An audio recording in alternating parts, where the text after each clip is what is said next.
रघुनाथ अपने बेटे सुनील के साथ अपने दोस्त रवि की बेटी अंजलि की शादी में पहुंचा तो दोस्त को देखकर जैसे ही रवि ने खुशी से रघुनाथ को मेरे प्यारे दोस्त कहते हुए गले लगाना चाहा, तो रघुनाथ उससे गले मिलने के बजाय गुस्सा होते हुए बोले, खबरदार जो मुझे दोस्त कहा। मुझे शर्म आ रही है तुमको अपना दोस्त कहते हुए।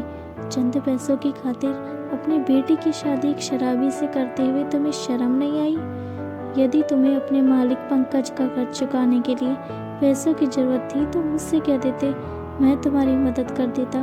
कर्ज के बदले बेटी की शादी उसके शराबी बेटे से करने की क्या जरूरत थी। यह सुनकर रवि दुखी हो गया था। उसकी बेटी अंजलि बेहद खूबसूरत और गुणवान थी।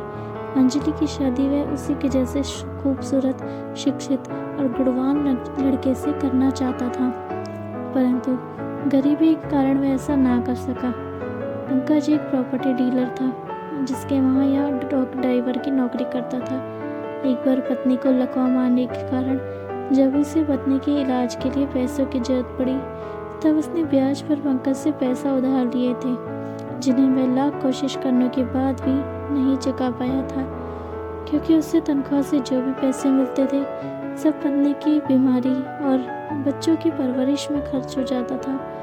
एक दिन जब पंकज पैसे मांगने रवि के घर गया तो अंजलि की खूबसूरती देखकर वह इतना प्रभावित हुआ कि उसने अपने पैसों के बदले अपने बेटे पुनीत, जो काम करने के बजाय अपने पापा के कमाए पैसों से शराब पीकर दोस्तों के साथ आवारगर्दी करता था, के लिए अंजलि का हाथ मांग लिया था, जिसे रवि ने तुरंत स्वीकार कर लिया था, क्योंकि बेटी के हाथ पीले करने के लिए उसके पास कुछ भी पूंजी न बची थी। ऊपर से पंकज रोज अपने पैसों का तकादा करता था। विवाह के दिन जब अंजलि जयमाला डालने के लिए स्टेज पर आ रही थी, तब उसने देखा पुनीत अपने दोस्तों के साथ शराब के नशे में झूम रहा था। अपने होने वाले पति को शराब के नशे में देखकर अंजलि वहीं पर फूट फूट कर रोने लगी थी। उसी वक्त रघुनाथ भी वहीं आ गया। अंजलि को रोते हुए देखकर उन्होंने उससे रोने का कारण पूछा, तो अंजलि रोते हुए बोली, काश मेरी शादी शराबी से ना होकर किसी संस्कारवान व्यक्ति से होती तो कितना अच्छा होता। ऐसे व्यक्ति से शादी करके जिंदगी में खुशियों के बदले दुखी मिलेंगे। आज कर्ज के बदले मुझे अपनी खुशियों की बलि देनी पड़ रही है। अंजलि की बात सुनकर रघुनाथ को सोचते हुए बोले, बेटी तुम शांत हो जाओ, मैं अभी कुछ इंतजाम करता हूँ।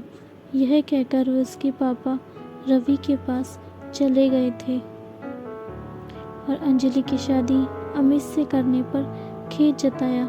तब रघुनाथ की बात सुनकर रवि दुखी स्वर में बोला, मुझे शक था कि कहीं तुमसे पैसे मांगने के कारण हमारी दोस्ती में दरार न आ जाए, क्योंकि जब मैं अपने मालिक का कर्जा ही नहीं चुका पाया तो तुम्हारा कर्जा मैं कैसे चुका पाता। इसलिए मैंने तुमसे पैसे नहीं मांगे। अब गुस्सा छोड़ो और खुशी खुशी अंजलि को उसके सुखमय जीवन के लिए आशीर्वाद दो। रवि की बात सुनकर रघुनाथ अंजलि की तरफ प्यार से देखते हुए बोले, मैंने अंजलि से पूछकर पंकज का सारा कर्जा चुका दिया है। अब मैं अंजलि को तभी आशीर्वाद दूंगा जब वह मेरे घर के आंगन की लक्ष्मी बनेगी, ताकि अंजलि की जिंदगी खुशियों से भर जाए। मैं अपने बेटे सुनील के साथ अंजलि का विवाह कराना चाहता हूँ। क्या तुम्हें मेरा प्रस्ताव मंजूर है? रघुनाथ की बात सुनकर रवि के नेत्र सजल हो गए थे। रघुनाथ ने एक विद्यालय खोल रखा था जिसमें सुनील भी बच्चों को पढ़ाता था। सुनील बेहद संस्कारवान और गुणवान युवक था। उसके साथ बेटी का रिश्ता जुड़ते देखकर उसके दिल से बहुत बड़ा बोझ उतर गया था, क्योंकि आज बेटी को रोते देखकर वह मन ही मन पंकज के बेटे से उछता कर मन ही मन पछता रहा था। परंतु कर्ज की मजबूरी के कारण वह कुछ कर न सका था। उसने देखा अंजलि भी सुनील से विवाह की बात सुनकर रोना भूलकर मुस्कुराने लगी थी। मन ही मन जैसे वर की कामना उसने की थी, सुनील के रूप में उसे ऐसा वर उसे मिल गया था। बेटी का मुस्कुराता हुआ चेहरा देखकर रवि ने रघुनाथ को विवाह की स्वीकृति दे दी थी और दोस्त का आभार व्यक्त करने के लिए वह जैसे ही रघुनाथ के चरण छूने लगा, रघुनाथ ने रवि को गले से लगाते हुए कहा, आज के बाद मेरी निष्ठा पर कभी शक मत करना। अब हम दोस्त की जगह समधी बन गए हैं। चलो अब बच्चों का विवाह करके उन्हें सुखी दाम्पत्य जीवन का आशीर्वाद देते हैं। रघुनाथ के स्नेह भरे बोल सुनकर रवि खुशी खुशी उनके साथ अपने घर में आंगन के बेटे की विवाह की तैयारी करने लगा था। दोस्तों, ये एक सच्ची घटना है जो किसी के आंगन के नज़दीक घटित हुई थी। आज भी हमारे समाज में ऐसे बहुत से लोग हैं जो अपना कर्जा चुकाने के लिए मजबूरी के कारण बेटियों की खुशियों से समझौता कर लेते हैं और उन्हें खुशी के बदले दुख भरा जीवन जीने पर मजबूर कर देते हैं।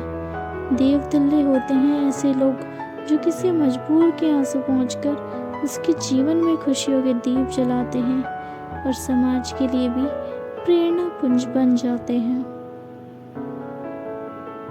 दोस्तों, अगर आपको ये कहानी अच्छी लगी हो तो प्लीज़ चैनल को लाइक और सब्सक्राइब कीजिएगा ताकि इसी तरह की कहानी और मिलती रहे। And thank you so much for watching. Thank you once again. Keep watching, keep subscribe.